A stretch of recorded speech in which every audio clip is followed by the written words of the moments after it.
turun dari Gunung Sinai membawa 2 loh batu yang berisi disebut dengan 10 perintah Allah.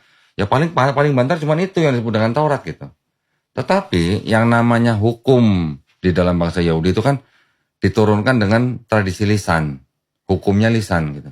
Jadi apa yang tertulis di dalam kitab Bible-nya orang Yahudi itu sebenarnya adalah tradisi hukum lisannya Yahudi gitu. Yang ada 613 hukum gitu. Nah, kita di zaman sekarang, di kalangan akademisi sendiri, sudah berani memastikan bahwa bukan Nabi Musa yang menulis Taurat. Gitu. Taurat itu yang disebut dengan 5 kitab Musa ya. Yang Kejadian, Keluaran, Imamat, Bilangan, Ulangan. Itu yang sampai abad ke-8 dibilang Nabi Musa yang tulis, itu sekarang sudah terpatahkan. Karena apa?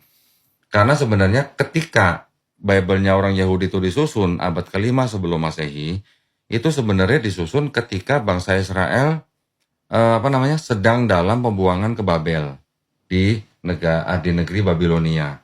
Ketika bangsa Israel dikalahkan oleh bangsa Babilonia oleh Raja Nebukadnezar, bait suci yang pertama dihancurkan, bangsa Israel dibuang ke sana. Nah, ketika di Babel inilah mereka mempunyai kayak macam mazhab gitulah. Mazhab ini yang menjadi sumber kisah cerita di dalam 5 kitab Musa itu tadi Bang Haji. Nah, yang Kejadian ini. Jadi makanya di situ banyak kontradiksi karena sumber kisahnya banyak gitu. Jadi ini sudah pasti bukan Nabi Musa yang menulis gitu. Begitu juga yang kitab yang disebut dengan Zabur atau Mazmur kalau dari kalangan mereka. Itu juga sudah bisa dipastikan bahwa yang menulis bukan cuma satu orang gitu. Oke. Terus kemudian yang Injil yang disebut dengan Gospel. Apalagi Zabur lebih tua lagi kan. Iya memang.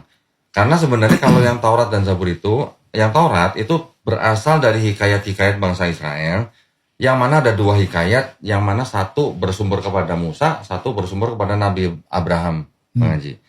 2 hikayat ini yang menjadi akhirnya Taurat gitu, yang 5 kitab Musa. Nah, kembali lagi ke yang Injil atau Gospel ini ditulis oleh orang-orang yang tidak pernah ketemu dengan Yesus, Bang Haji. Kata siapa? Kata ahli-ahli perjanjian baru sendiri, bukan kata saya gitu. Begitu banyak buku-buku dan referensi bahwa yang menulis daripada 4 gospel tadi, Matius, Markus, Lukas, Yohanes, itu bukan orang-orang saksi mata langsung. Pertama, bukan juga orang-orang yang mengenal saksi mata langsung. Jadi ibaratnya orang-orang ini yang menulis ini adalah orang-orang yang tidak pernah ketemu Yesus, tidak pernah jalan-jalan bareng Yesus, apalagi ngopi bareng Yesus gitu kan. 100 tahun setelah Yesus apa ya kalau nggak salah?